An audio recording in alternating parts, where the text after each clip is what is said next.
You're listening to the We Are Libertarians podcast network. Find all of our shows at wearelibertarians.com. You're listening to the We Are Libertarians network. Find all of our shows at wearelibertarians.com. Like the flagship We Are Libertarians podcast. Whoops. You're listening to the We Are Libertarians network. Find all of our shows at wearelibertarians.com.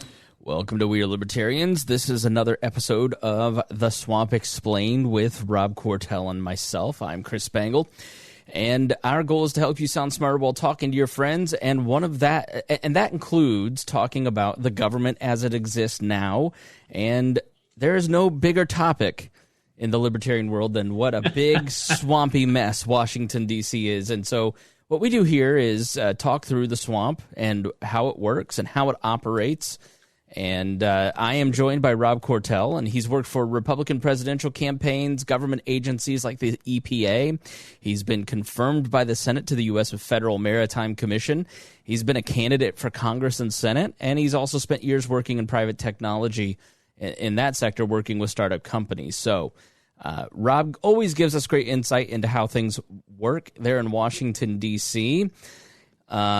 Looking back, Rob, it must be rough for all the swamp monsters now that the official swamp ender has lost the election, or has he? It's a good question. I think the take? swamp may have swallowed him. Is this over or not? What do you think? I actually think that in some ways he's a victim of the swamp. His particular personality, his MO, his lack of knowledge about it, which should be a lesson. His indifference to the process that's been developed. Of course, all of that says he's not a conservative, which we've talked about now for several years here. Right. But in the end, I think he was beaten not just by his own personality, but partly by the amplification of its flaws by the press, the establishment, bureaucrats, his supposed friends in D.C., and I think it's a mistake for him. It was a mistake, and to run for president.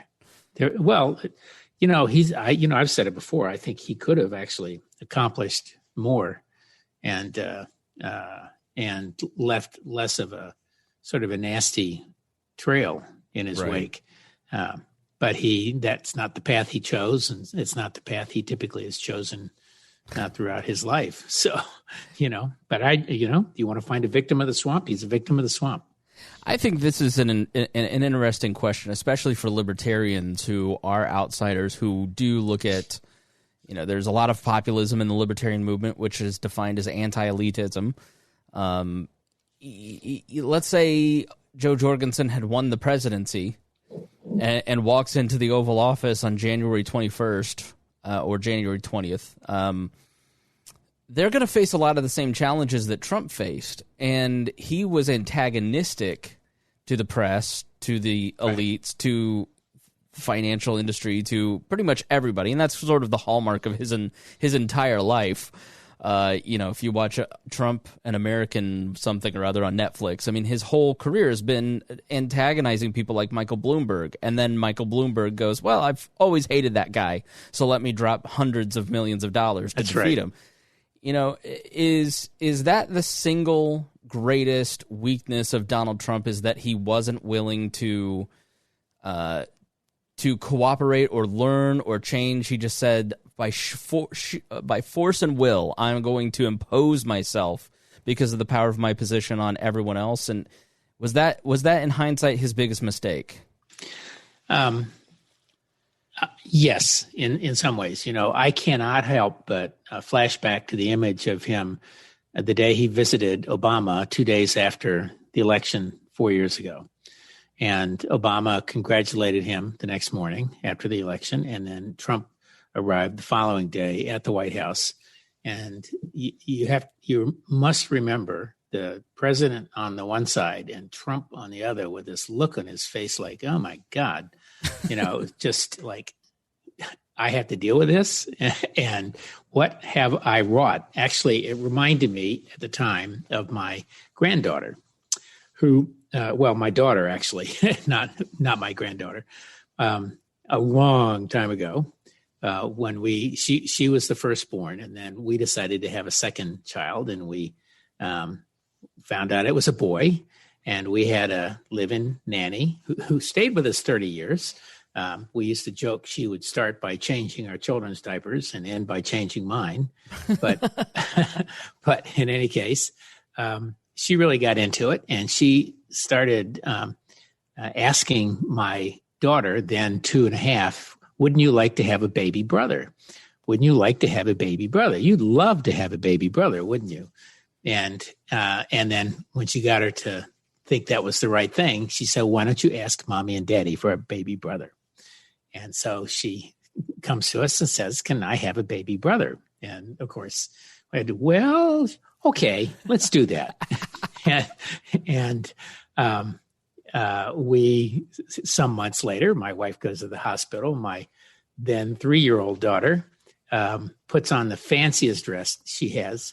And we take her to the hospital to greet her mother and her new baby brother. And I have a picture of her still in her dress on the bed, holding her baby brother, and with this look of horror on her face. I asked for this. Right. And I tell you, the day he arrived at the Obama White House, he looked like that. Yeah. And many you saw people you saw it on Inauguration Day. I mean, I'll never. It wasn't even Inauguration Day. This was 2 days after the election. I'll never forget watching it, and you see the Obamas are thrilled. They have the biggest smiles on their faces. They're so happy. It's like, right, and then it pans over to Trump and Melania, and Trump and Melania are just like dour and grumpy. I mean, yeah. I don't think he ever really wanted to be president. The finale to my story about my daughter and her baby brother is about a month later, she came to us and said, can you take him back? Trump, unfortunately, for all of us, you couldn't give it back.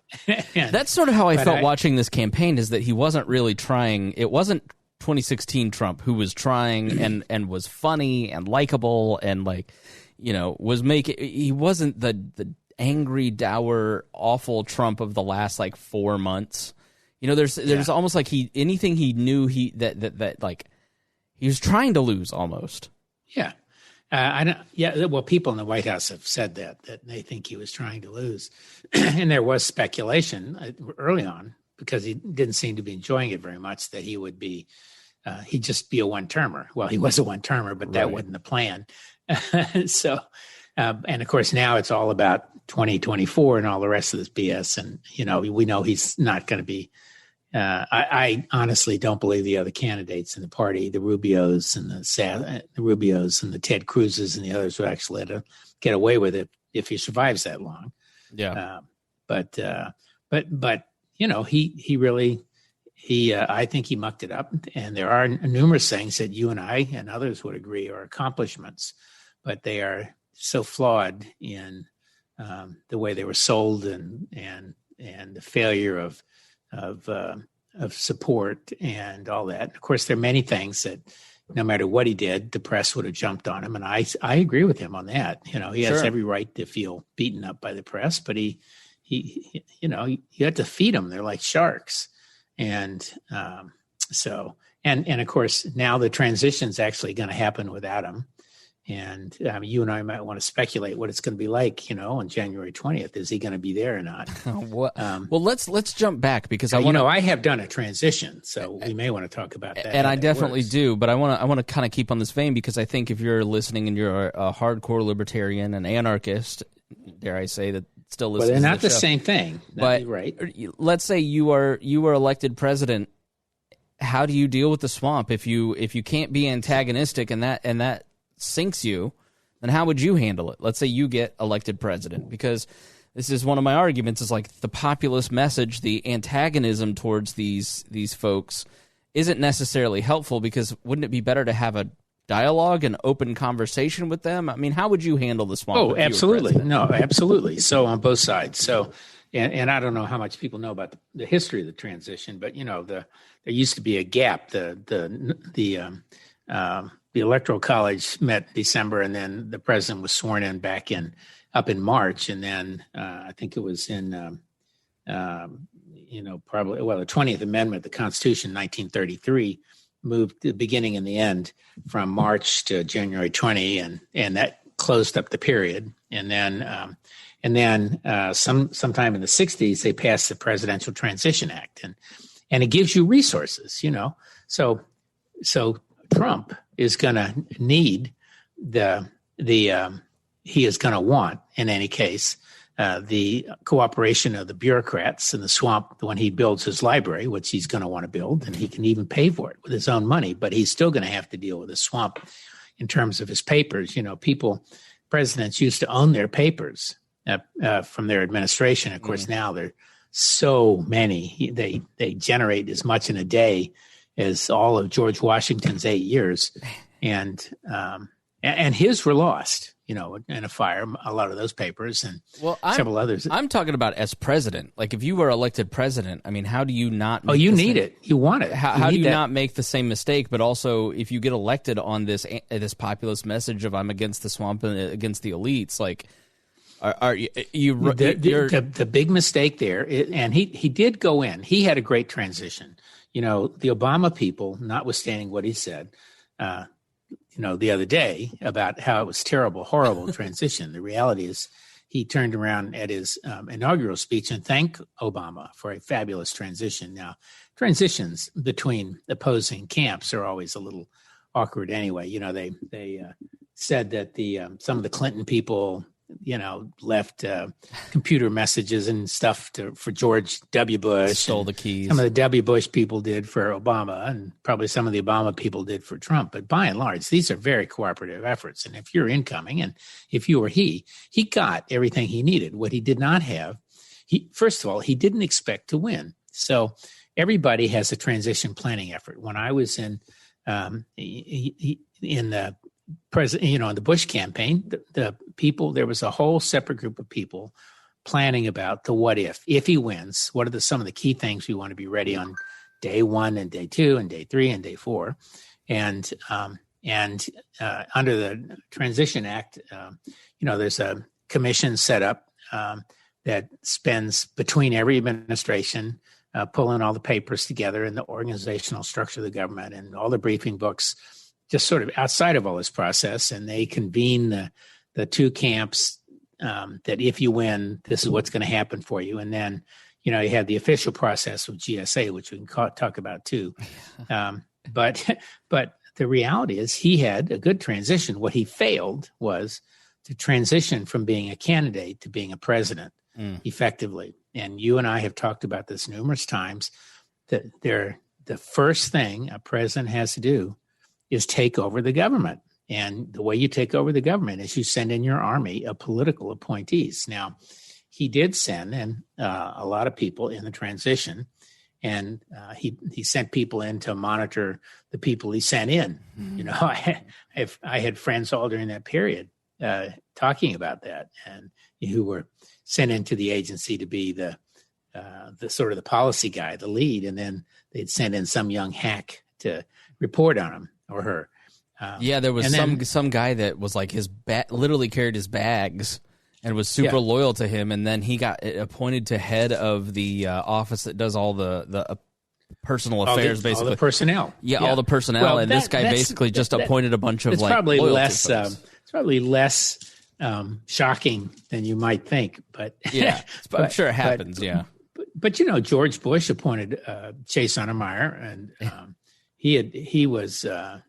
Chase was a long-standing friend and colleague and an adult, and he knew who everyone who George Bush knew, and he knew everyone he wanted to bring into the process, and so the transition's a complex process, but you really want to take everybody over, and then within some short period of time, you want to be running the place. And one of Trump's problems was in my opinion, he could never establish policy in any of the agencies early on because he just didn't get people in it long enough. And then he did things like he did with, the Defense Department and others. He as the 3 or 4 years moved on, he kept firing people, and that may be fun on a TV show, but it's not great for loyalty or consistency or constancy or execution of any kind of program. So, yeah, because when you're exercising political power, I mean, part of exercising political power is that long-lasting influence in the government for generations. I mean, there are people retiring now that were appointed by Clinton that had a long career, and now all those positions he didn't fill are going to be filled by Biden's team, and he missed an opportunity to really influence the government in a free market direction. But that's probably because what he will say, his supporters, is, "Oh, well, he appointed all these judges," right? And in fact, he did indeed appoint a lot of judges, and that's one where Mitch McConnell basically skunked Obama unfairly, in my opinion. But he held up judge processes and everything else. So, but Trump filled every single slot in the judiciary that he could possibly fill. Yeah, but that's the thing about Trump is that, he appointed a lot of judges, but everything that was effective was done by Congress, Mitch McConnell, the swamp monsters, and everything that he managed completely fell apart.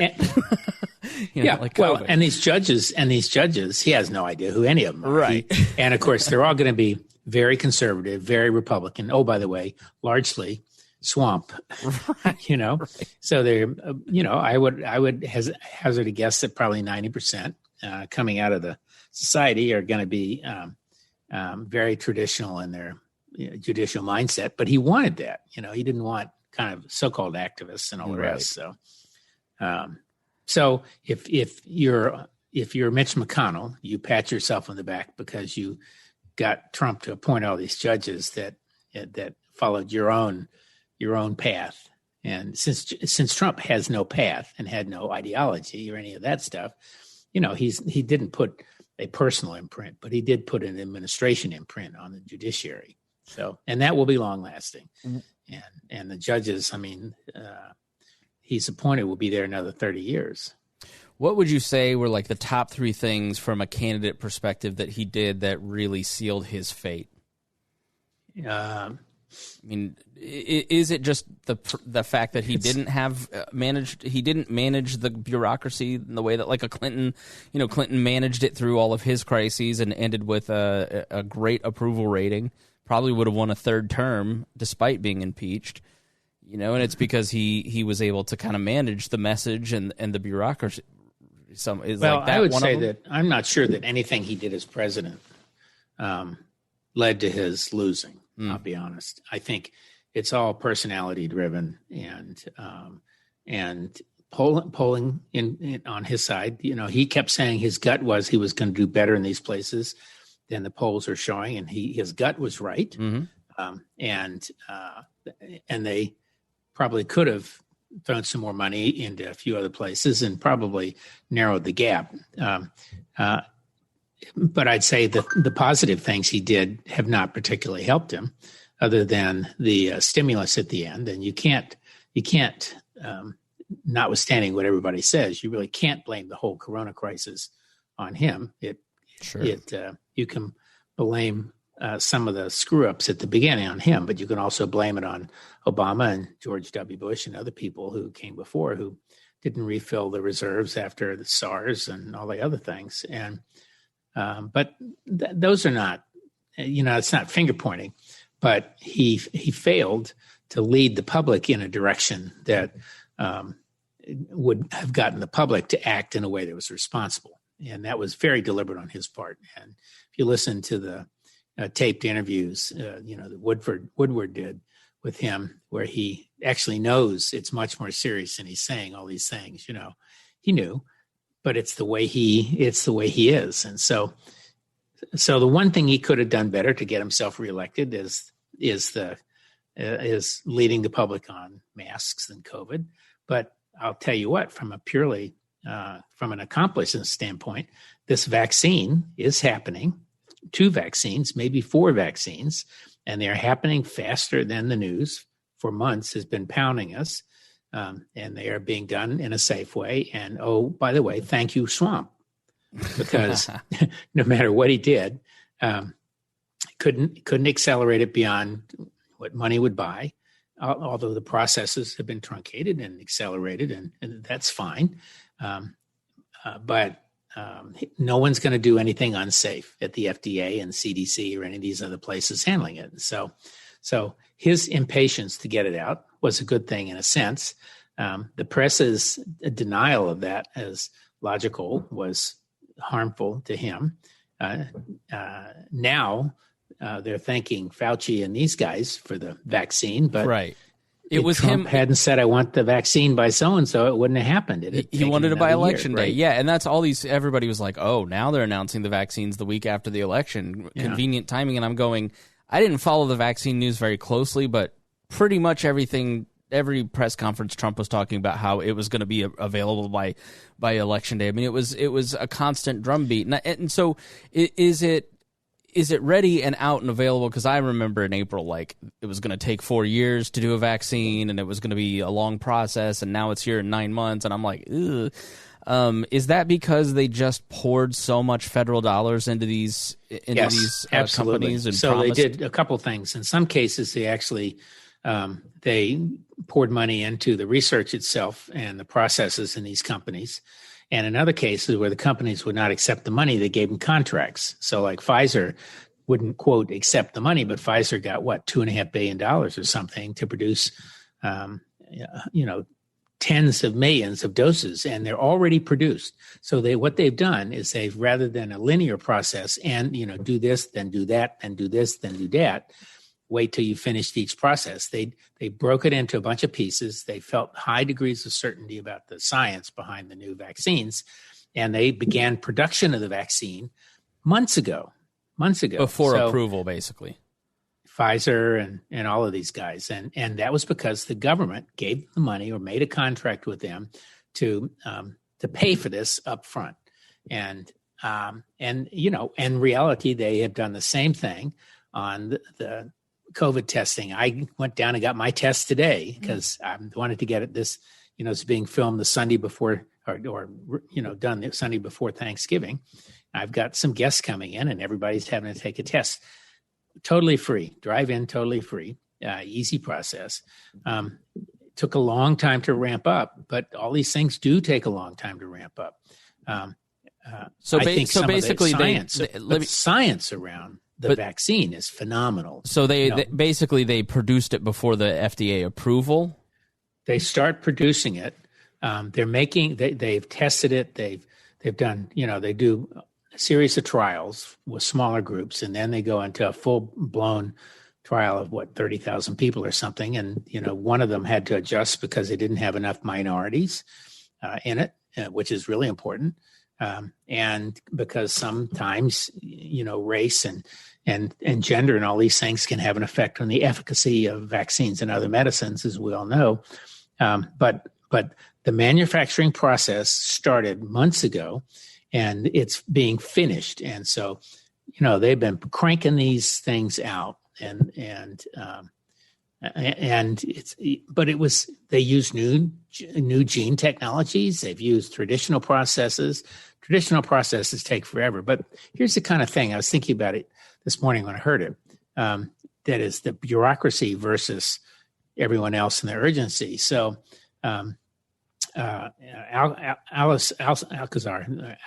the Secretary of HHS, Health and Human Services, was on yesterday saying, we're pushing all these millions of doses out, and it's going into FDA approval. And someone says, well, how long is that approval process? And Fauci as well. And it takes a couple weeks, maybe 3 weeks, mid-December. Well, they're reviewing data. Okay. They've already looked at it several times.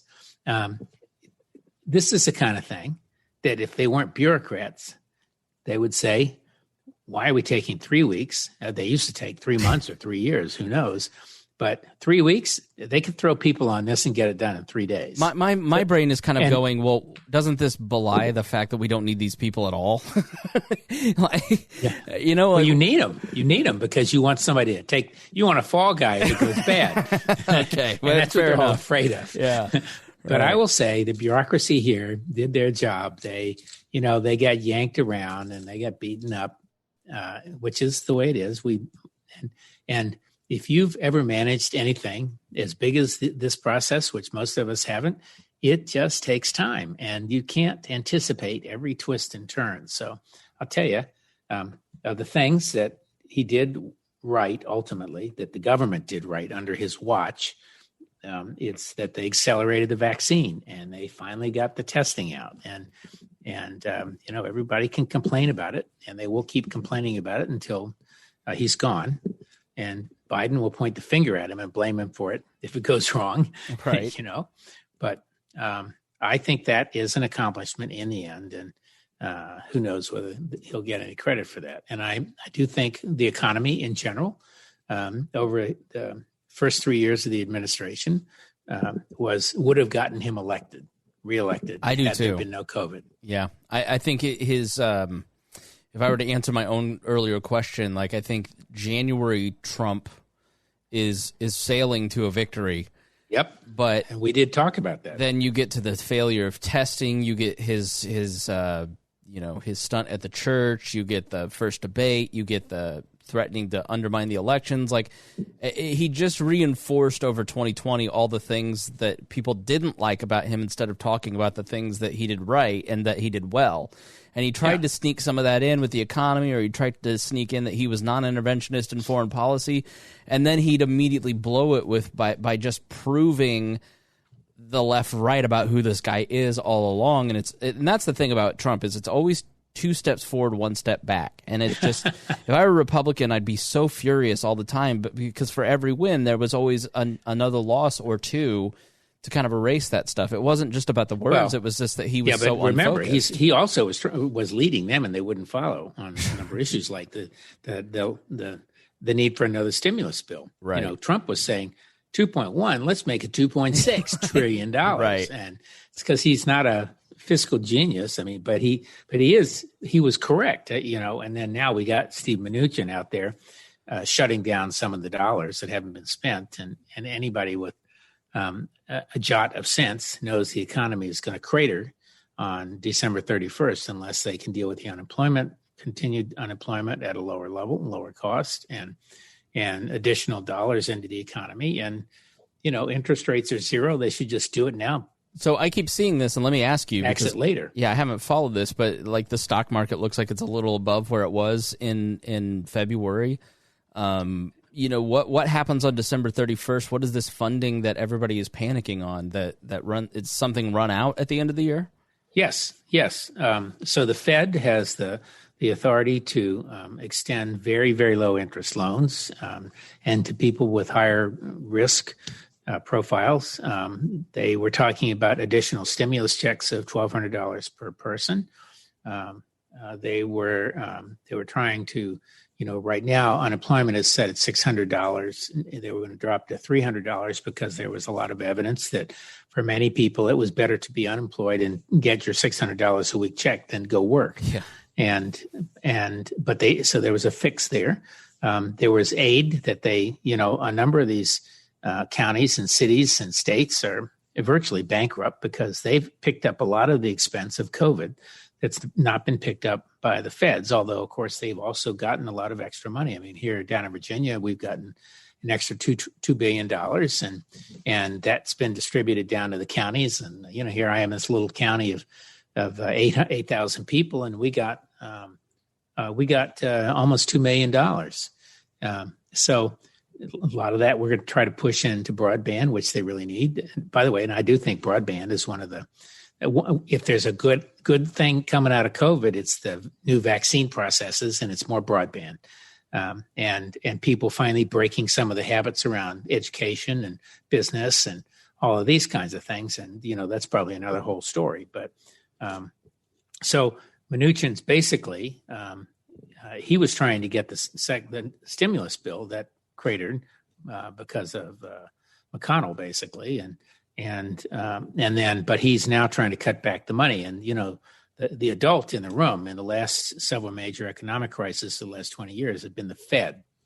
The Federal Reserve Chairman had done what the political leadership wouldn't do, and Powell propped up everybody, banks, loans, businesses, everybody. And so Mnuchin's cutting that off. And that's, I think it's a pretty stupid thing. This is a victory for the swamp in the sense of the traditional Republican, the budget guys who supposedly don't believe in debt unless it's their debt, right. Their stuff. So if Mnuchin doesn't turn it around, it will be the victory for the, that side of the Republican Party. I love Ted Cruz kind of acknowledging, we'll probably go back to that whole debt thing now. Yeah. Okay. Well, it reminds me a little bit of, we've been watching the new The Crown, season 4, and Margaret Thatcher is the prime minister. And there's one of the episodes is around the Commonwealth when all of the 48 of the 49 presidents or however many there was, voted to impose sanctions on South Africa and all of that. And Margaret Thatcher was the only member of the Commonwealth who wouldn't sign the agreement. And of course, the Queen can't sign it.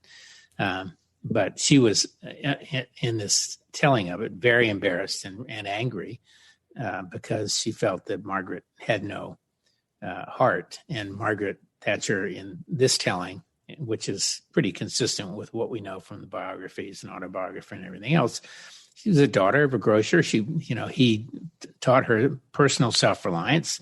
Don't worry about the rest of the crowd. Everybody has to pull themselves by their own bootstraps. And Britain, under the first 3 or 4 years of her rule, was pretty bad. The unemployment skyrocketed and interest rates went up. And her whole reason to increase unemployment was to get control of interest rates so she could bring them back down and use that as stimulus. But in the meantime, an awful lot of people suffered. So that's the kind of thing that resonates with a lot of my Republican friends. Right. And I'm saying that as a Republican, that let them eat cake. Yeah. No, debt's bad. Well, and if we didn't have debt, we wouldn't be nearly as great a country as we are, because you use debt to finance the future. Right. So before we move on to Biden and what he's going to do, I have to ask you about Trump's last 18, 19 days and Rudy Giuliani and his leaking hair and their lawsuits and the undermining of the peaceful transfer of power. I mean, I don't think anybody expected Trump to take this gracefully. But what has been your impression of the voter fraud and it's all rigged and it's been stolen from me act? There are a few things that turn your head a little bit. We have the 2 Georgia counties where the votes were put on in one case, the votes, if I understand it, were put on a device and just they forgot to reinsert it and count the 2,600 votes. And those were modestly more for Trump.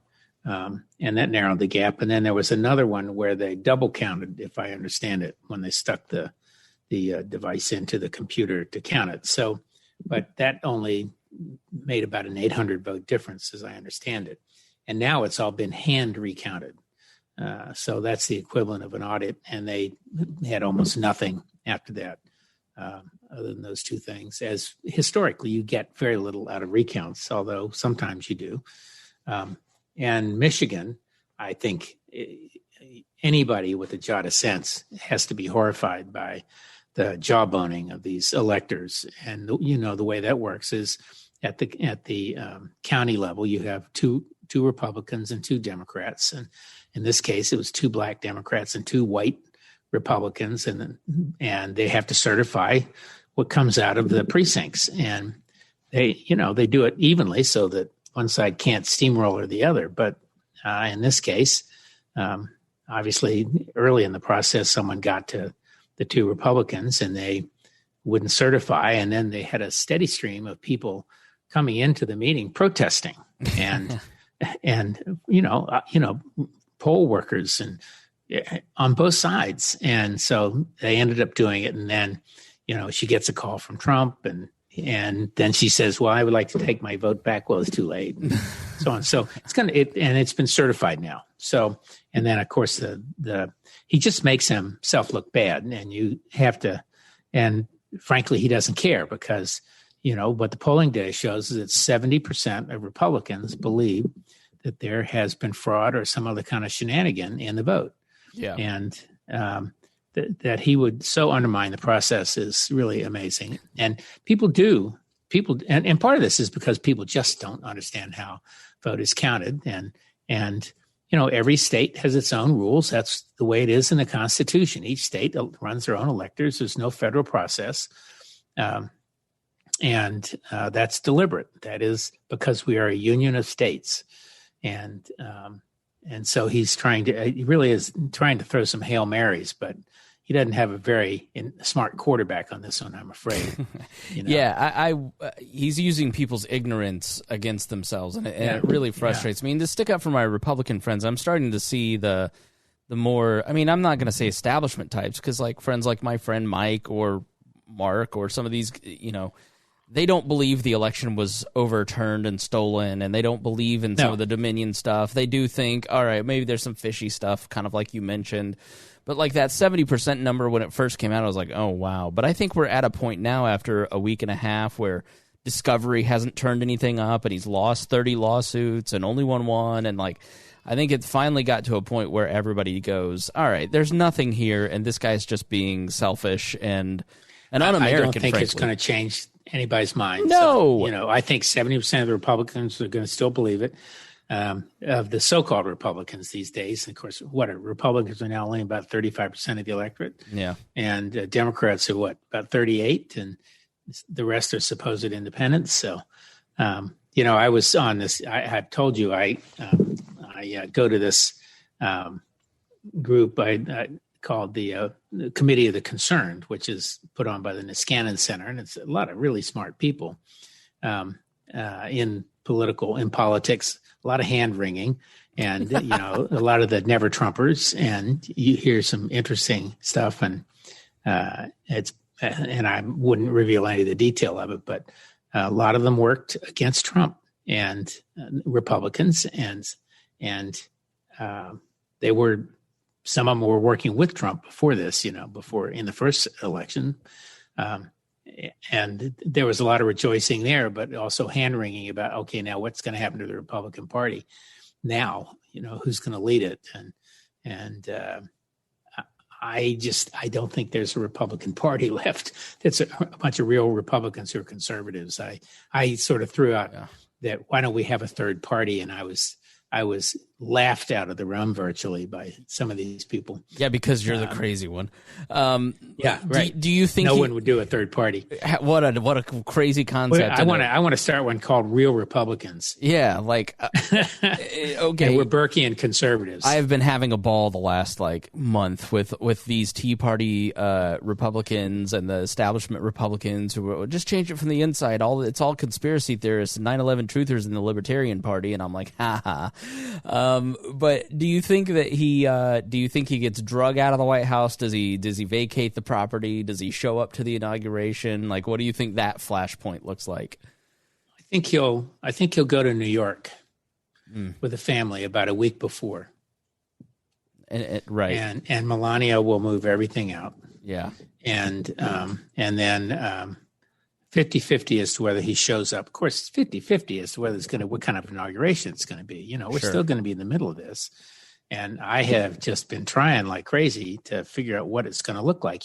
Typically, and we haven't talked about how the transition works. So when I was in the transition, but many years ago, but typically in the inauguration, you have the swearing in. There are hundreds of thousands of people in front of you. There's a luncheon for the new president inside with members of Congress and special guests, and then they go home and change clothes and take a nap and party all night. And these parties are awful. There are hundreds and hundreds of thousands of people coming to celebrate. And I have been through, at least 5 or 6 inaugurations, starting with Richard Nixon in 1968 when I was a freshman. I got an invitation because I'd been youth for Nixon. I was a freshman at Rice and traveled across country with 2 friends, and we had a great time because we were 18 or 19. We were going to the ball. We all got dressed up, and and I think I went down to Richmond and got my grandmother for one of them.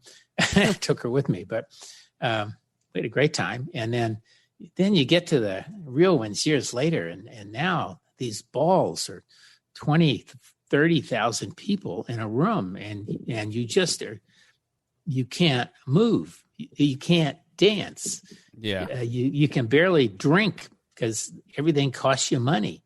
And the president always comes in and dances on the stage with his wife and the cabinet, and then they swirl away and go to the next one and the next one and the next one and the next one and the next one. And then the next morning, there are lots of different parties. There are sort of after parties and sidecar parties. And, for years, a guy named Joe Albritton, who was the head of Riggs Bank, used to have a private event at his home on Foxhall Avenue in Washington, which is a very Tony neighborhood. And I admit I used to live right up the street, and for a variety of reasons, including the fact that my wife was with the National Geographic and served on the Riggs board, we would always get invited. And I guess that was also, there was a group called the Alfalfa Club, which is a very limited membership. I don't know, it's 30 or 50 members, but that's another whole story about Washington. But and the president would come, and the last two presidents would come, and everybody was, and that was lovely. That was really a lot of fun. And maybe 100 people, and to be included was a big deal. You have to wonder, like, Biden is a guy who's dreamed about being president his whole life, obviously. Since he was 32. And basically has run 4 times. And, like, I don't know that he's humble, but I guess compared to Donald Trump, he seems like Pope Francis. And there may be part of him that is, probably bummed that he doesn't get the big inauguration with the, on the steps of the Capitol and that big photo and all that, because he's probably not going to get a second term or run for a second term. But there's also part of him that probably doesn't care as much as maybe a younger, ambitious politician might. So I am curious to see what that inauguration is going to look like, because I'm sure there's part of him that wants that big photo because he's been chasing that his whole time. But then there's also part of me that thinks Joe Biden's the kind of guy that will, like, let Trump save face for the good of the country, for the good of even Trump. If Trump would allow himself to do it. I don't know that Trump's going to do it. Right. And of course this the whole transition isn't it's just terrible. But Biden has handled it well. Trump, the way it works is the president, typically the authority to grant the president-elect new offices, and there's about $6.5 million, I think, for staff for the 60-some days you have between the election and the swearing in.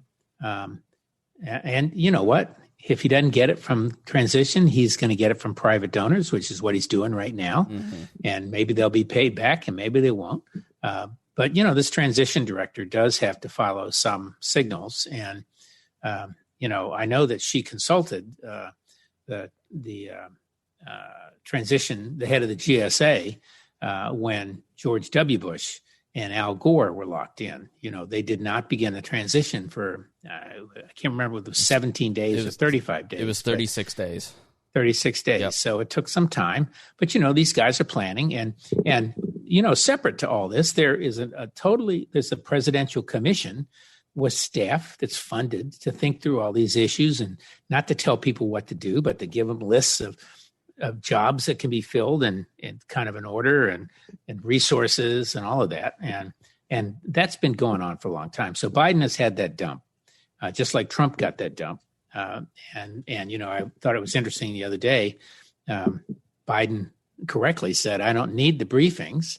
There are people who were in the administration 2 weeks ago, like Mark Esper, who can give him a briefing.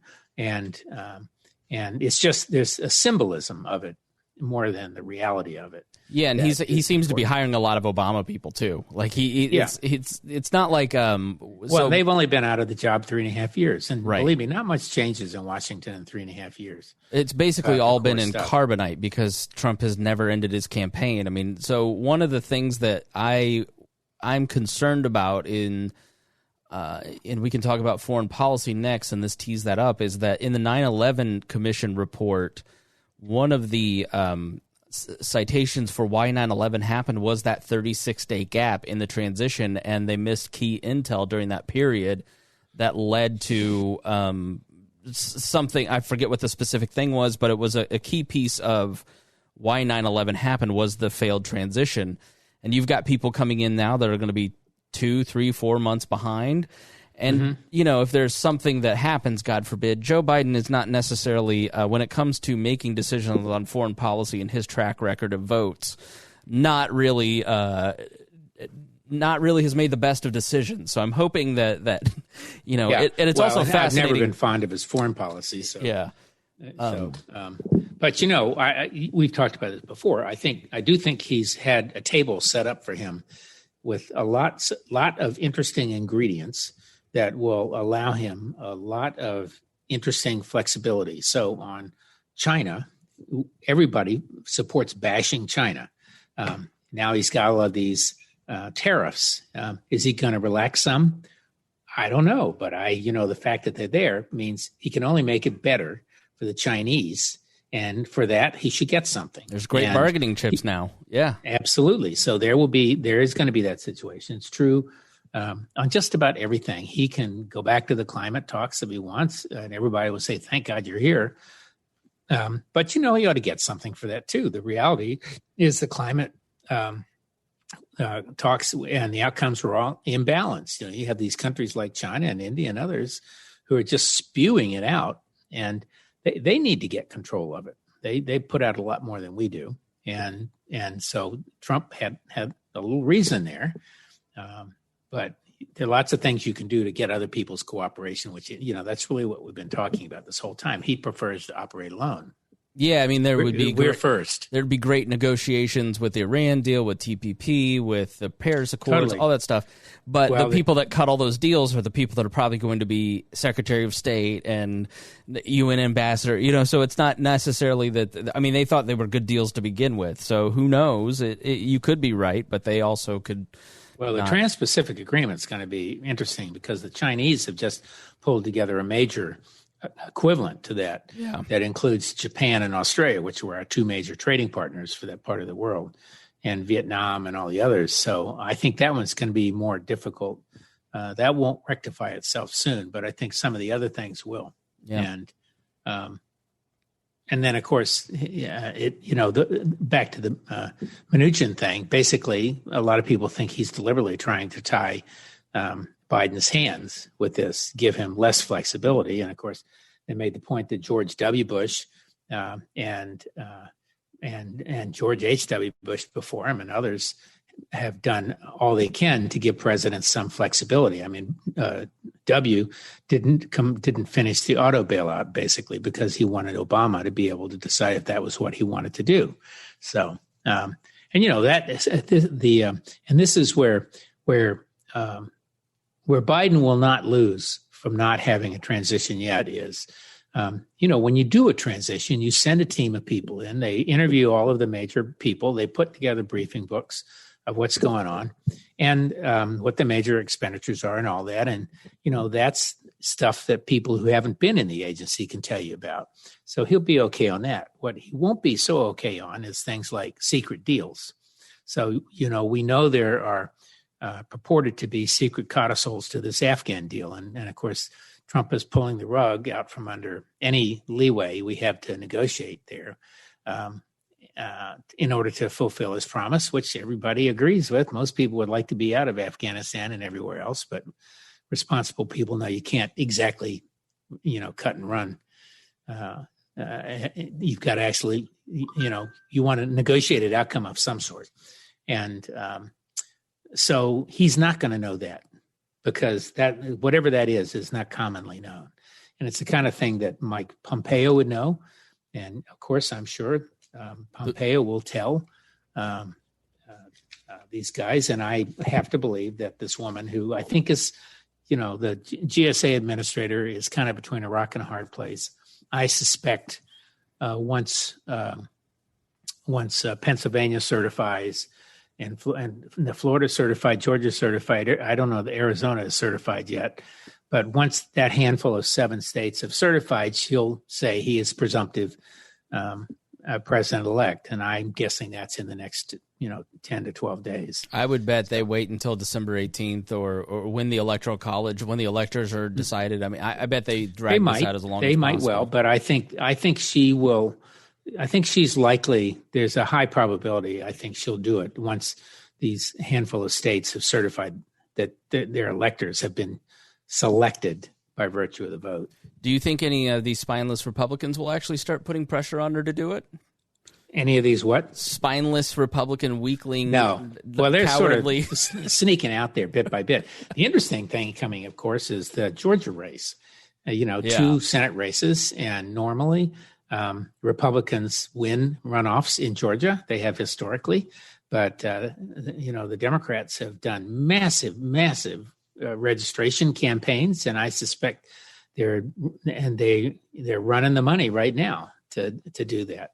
And if the Democrats lost those two seats, the Republicans lost two seats, there'd be a tied Senate, which would be brokered by the new vice president, and that would be Kamala Harris, or Kamala Harris, as Purdue called her down there. There's a few more K's added to it. Kamala Harris. Right. Right. And then we see that the one of the two now has COVID and is going to be stuck in for another 10 days, which kind of hurts her campaigning.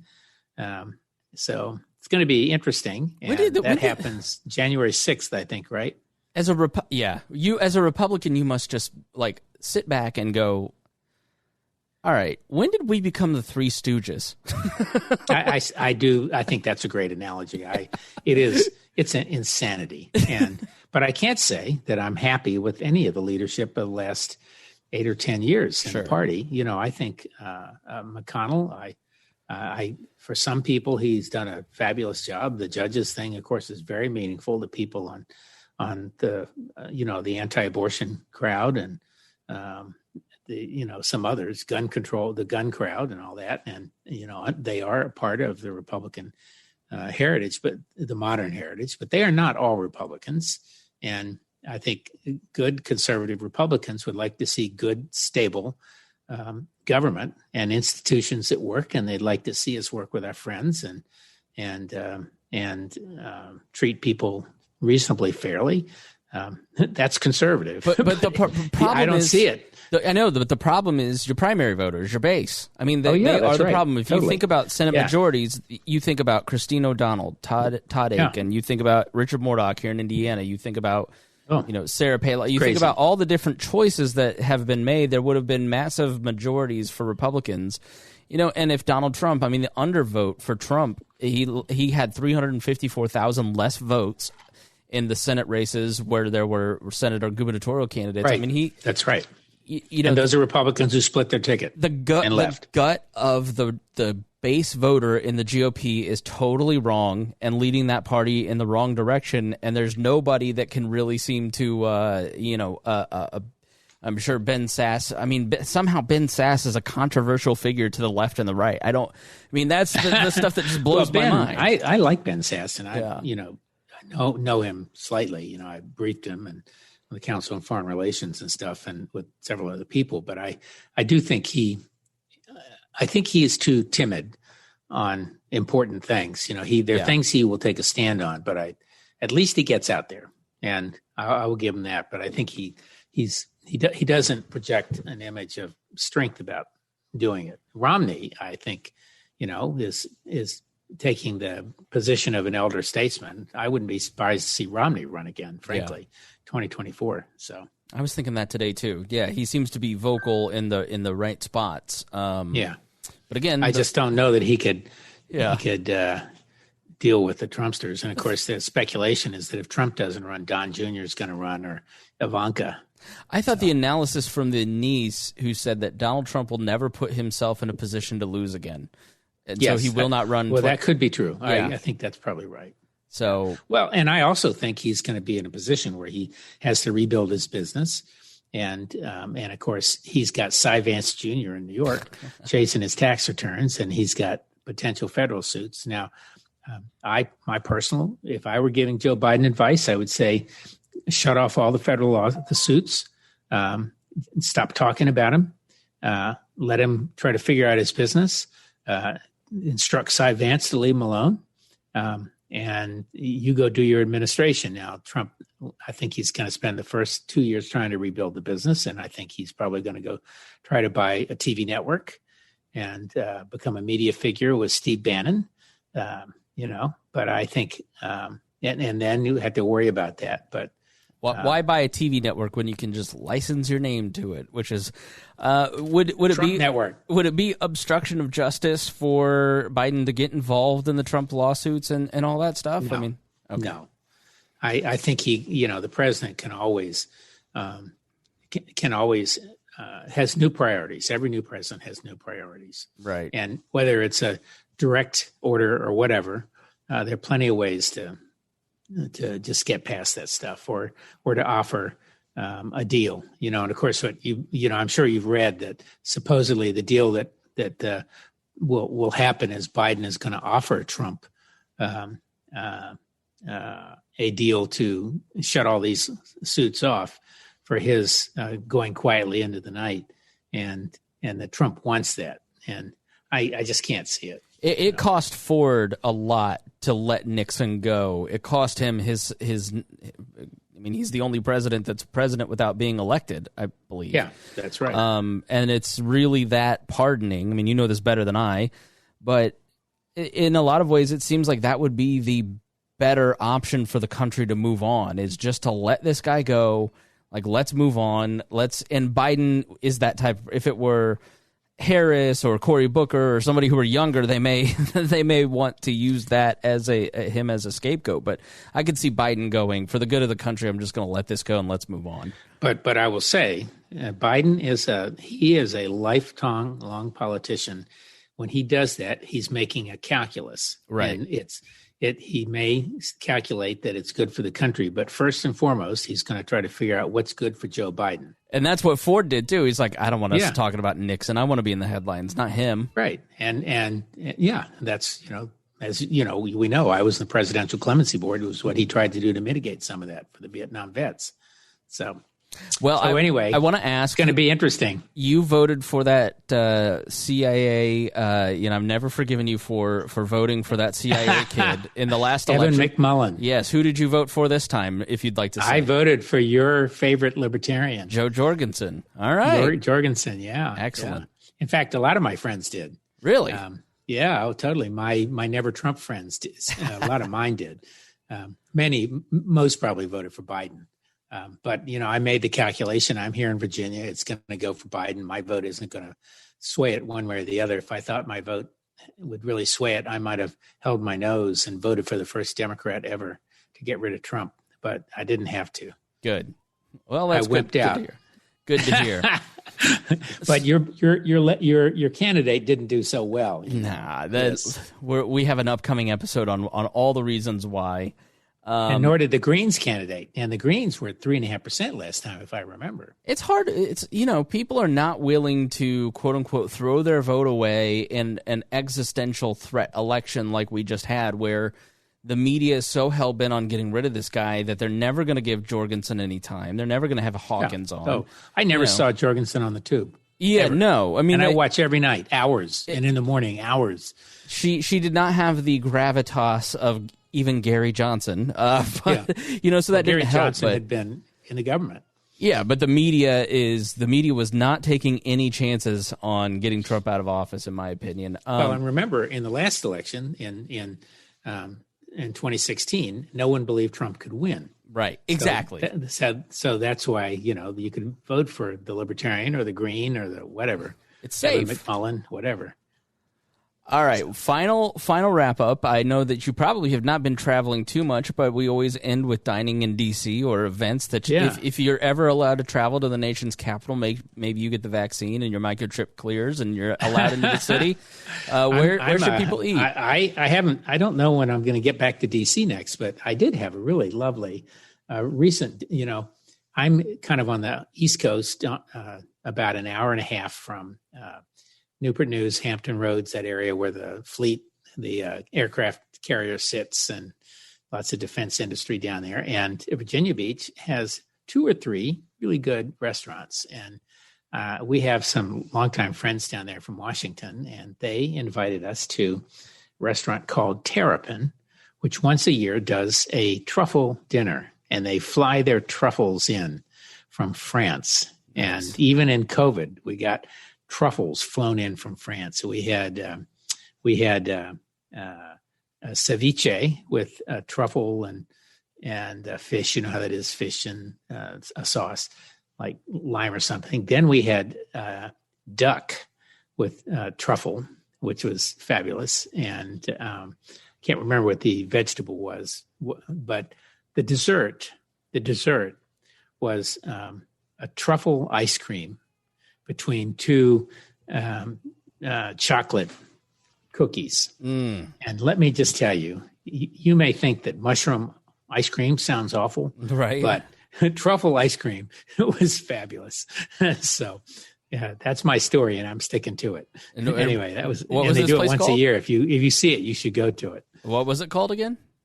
Well, it's the restaurant is Terrapin. Okay. And it's kind of a long-standing, older French restaurant there. And it was all outdoors. They had a big tent, and we go in, and everybody, socially distanced, and the HEPA filters are filtering the air, and the fans are going. And actually, the funny thing is that it's a small group of people, and only that one night. And I was talking with another good friend of mine, and someone he had known was there at the dinner, probably 6 feet away from me on that same night.